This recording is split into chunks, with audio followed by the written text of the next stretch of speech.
argument to settle with his wife. Apparently, his wife was being really Still not unhealthy. working. Every day, What's going on? snack on Still making my hands. he wanted to get her What's that on connected next time? Don't touch it. 20 grams Everything so much.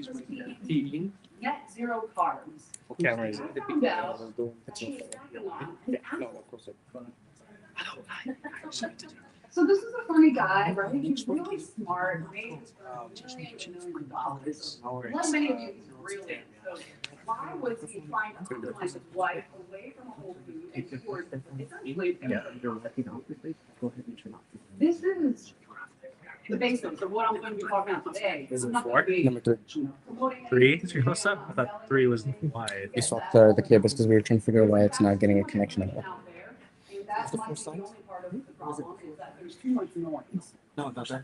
It's not an I know for intelligent sure when it problem. comes to the black bag, that camera is set to 4K, I know set why. to HD. And it's certainly not a motivation problem. So, like many of you, we show up to conferences on Fridays to learn about health. So, what is the problem? It's actually a reasoning architecture problem.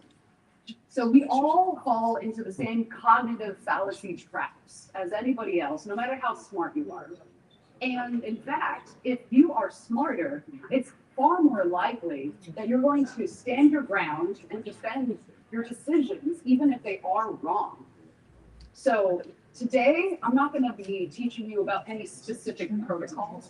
I know that's what people love. They love protocols. They go viral on social media. You have a protocol and you promote it and you fight against other influencers about your specific protocol. That's not what I'm going to be talking about. Today, I want to give you something that is useful no matter who you are, where you're coming from, how much money you're willing to spend on your health, or the amount of time you have.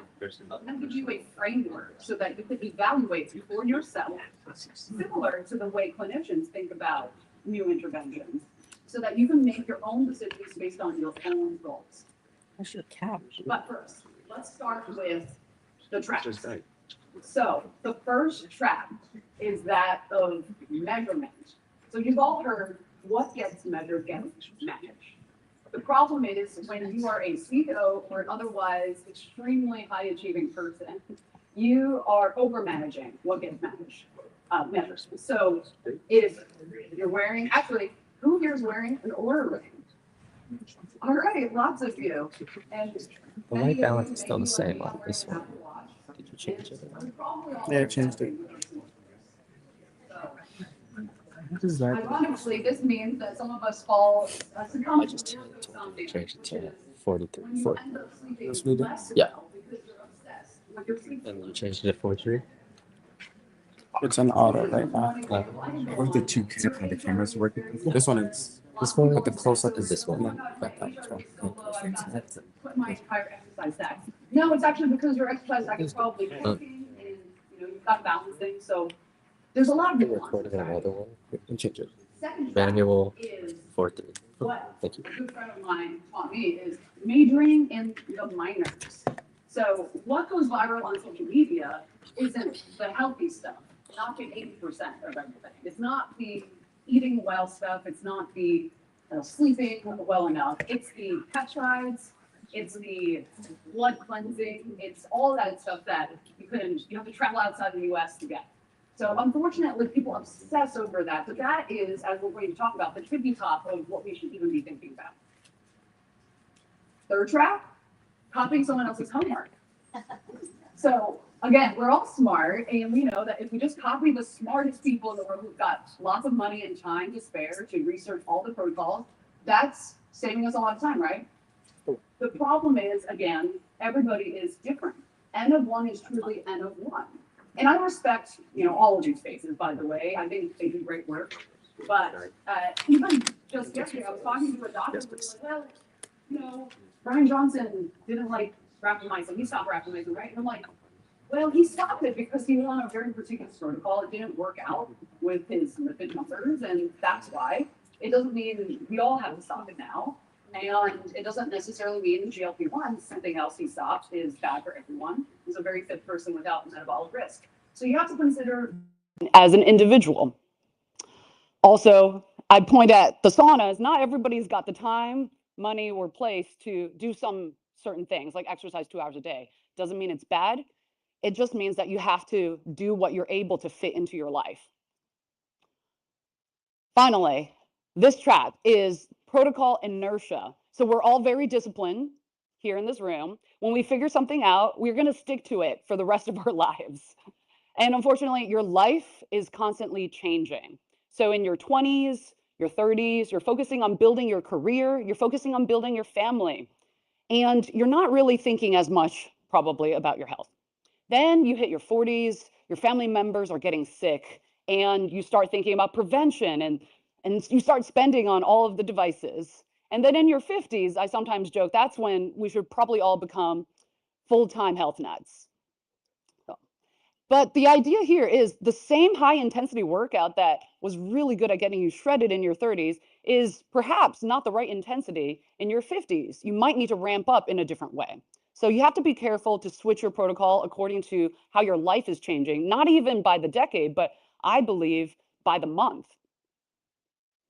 So at the core of first principles thinking for longevity is we want to decrease the risk to us today. That is the risk to our longevity. And then secondarily, we want to decrease the pace at which that risk increases as we age. So I'm going to talk about something called the fundamentals and the minimum viable dose about that. But before I dive into that, I want to talk about the longevity hierarchy.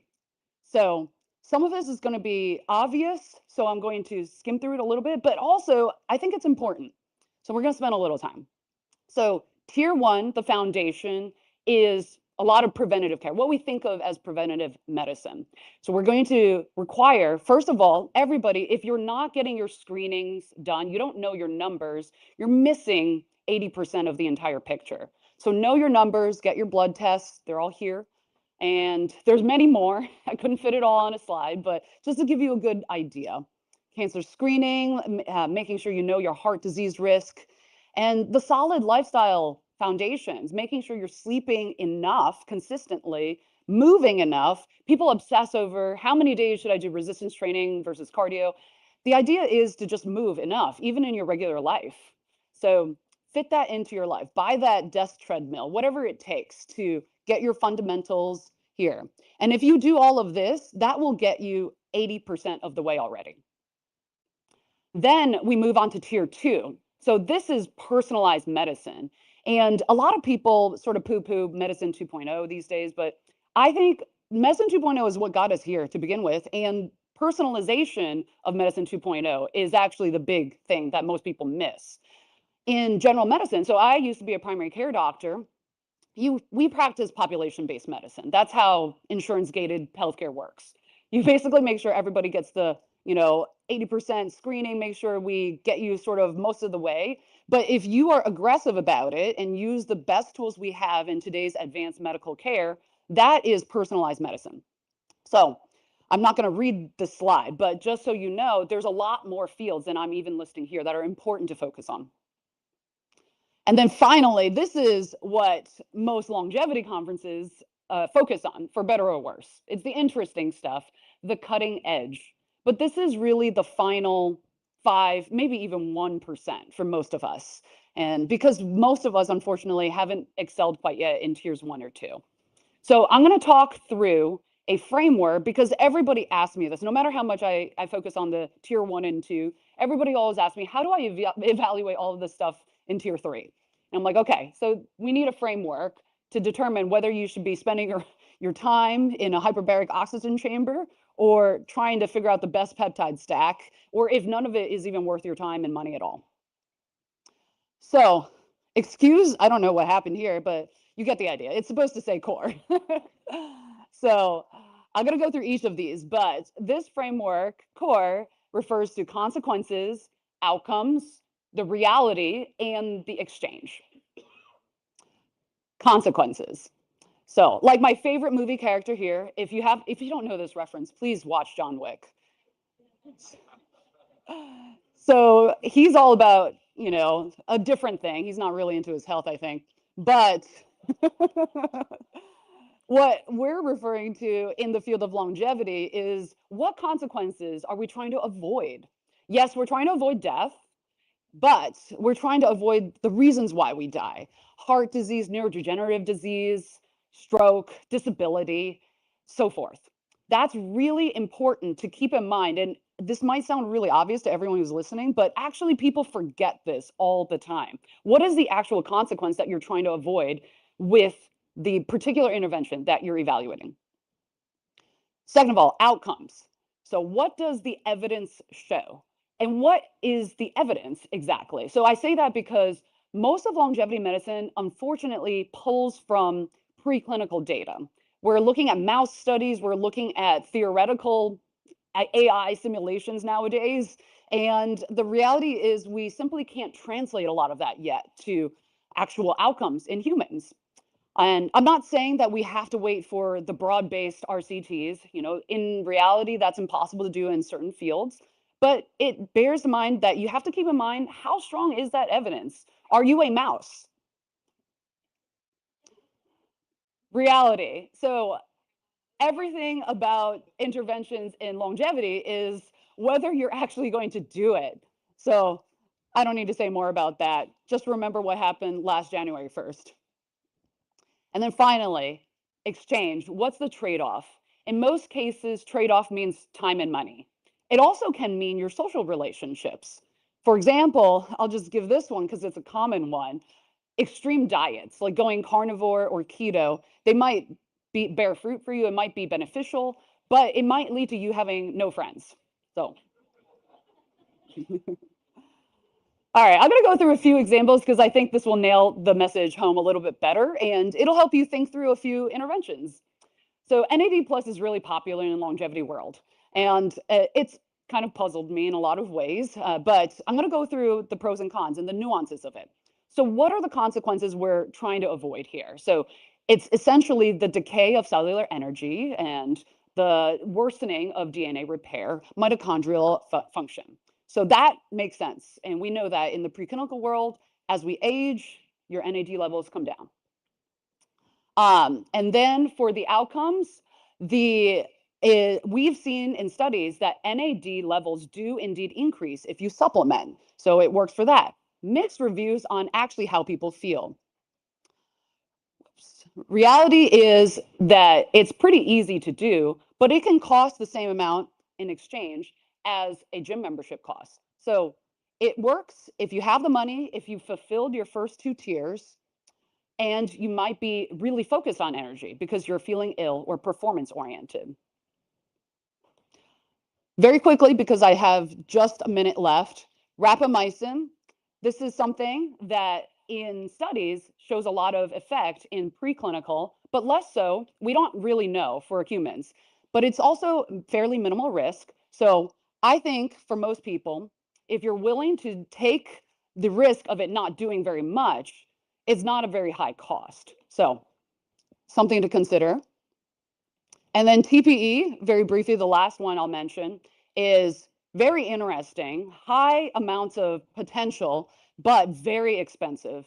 This is something that's going to cost $100,000 in most cases for most people ongoing, but may be beneficial if you're high risk, like you've got high LP(a).